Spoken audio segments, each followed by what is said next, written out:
Berenstainbears and the Homework Hassle by Stan and Jan Berenstain. If you're a bear for TV, loud music, and fun, how you gonna get your homework done? Mama was sitting in her favorite chair straightening up her sewing basket when she sniffed the air and said, "What's that funny smell?" Papa looked up from the evening paper and sampled the air. He said. "I smell it too. It smells like garbage," said Mama. "It smells like garbage." Papa sniffed again. "Now where do you suppose?" "I'll tell you where I suppose," said Mama, who had put aside her sewing basket and sniffed around the room. "It's coming from Brother's backpack." And sure enough, it was. There was an old banana peel, a brown apple core, and a moldy piece of bread in Brother's backpack. But that wasn't all there was in Brother's backpack. Among the books and papers was a letter. It was old and wrinkled, and it was from his teacher. Mama read it. Then she passed it to Papa. After Papa read it, he looked across the table at Brother, who was doing his homework. At least, he was supposed to be doing his homework. And maybe he was, but it was hard to tell by looking at him. He had a card table set up in front of the television that was showing his favorite program, The Bear Stooges. He was listening to his boombox and talking into a cell phone at the same time. There was a game bear and a bowl of popcorn on the TV. And, oh yes, there were some school books and a paper and pencil too. "Excuse me, young sir," said Papa. "Is this the Mars space station?" "I'll get back to you, Fred," said Brother. He put down the cell phone and turned off the boombox. "I'm not quite reading you, Dad." "You're not reading much of anything, according to this letter from your teacher. You may as well have been on Mars for all the attention you've been paying to your homework lately," said Papa. "Letter? What letter?" asked Brother. "This old wrinkled letter that Mama found in your backpack," said Papa. "The letter may have been old and wrinkled, but its message was clear." "In my backpack?" said Brother. "I thought my backpack was private." "When something starts to smell like garbage," said Mama, "it isn't private anymore."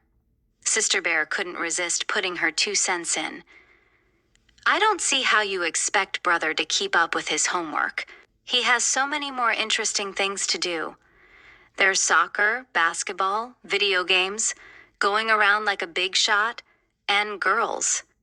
Brother turned on Sister. "Why, you little—" "That will be quite enough, Sister," said Papa.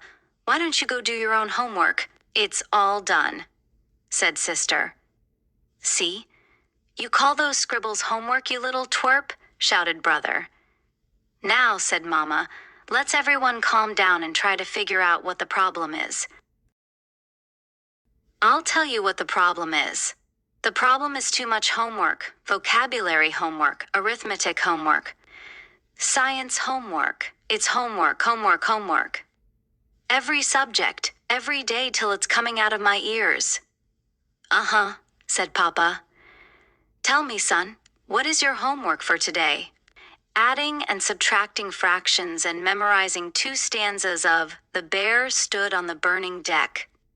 "That really doesn't seem like too much homework to me, son," said Papa. Brother slumped and stared at the Bear Stooges, who were busy hitting one another on the head.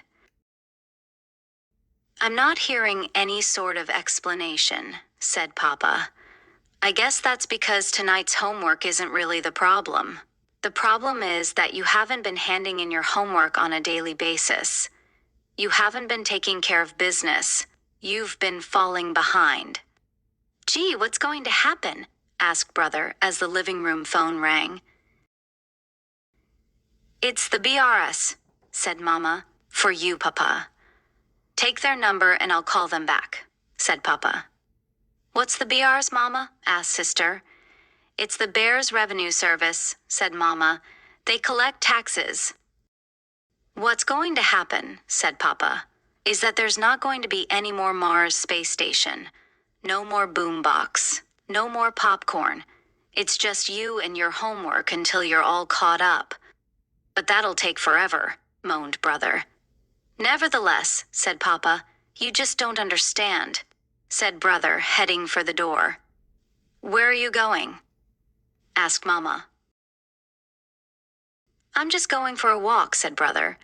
As often happened when Brother had a problem and went for a walk, his feet led him to Gramps and Gran's, just down the road.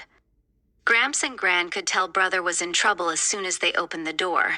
After some milk and cookies, Brother told them the whole miserable story. The telltale letter, the missed assignments, the no television, the no video games, the no anything, until he caught up. And he was so far behind that he'd never catch up. Oh, you'll catch up, said Gramps. Your father did. Huh? Said Brother. Same thing happened with your dad when he was your age, said Gramps. Of course, there was no television then. No television, thought Brother. Wow, that would have been like really being on Mars. We had radio, continued Gramps. We still have it, of course. But radio was like television then. It had great stories every evening. There was a Western called Bear Smoke, and Buck Bruin in the 25th century was sort of like Bear Trek is now, and your dad listened to them while he did his homework. And he was big on sports, just as you are. So he fell further and further away he's behind. I clamped down on him, just the clamping down on you. Gee, thought Brother. Papa does understand. The thought that he'd gone through it all himself made Brother feel a little bit better. A stranger was meeting with Papa when Brother got home. He's from the BRs, said Sister. It has something to do with taxes. It looks like Papa hasn't been taking care of business either. The stranger was about to leave. We'll be glad to give you a little more time, but you're going to have to catch up, he said as he left. And that's how it worked out. Brother sat on one side of the card table, and Papa sat on the other side. It was a good lesson for both of them.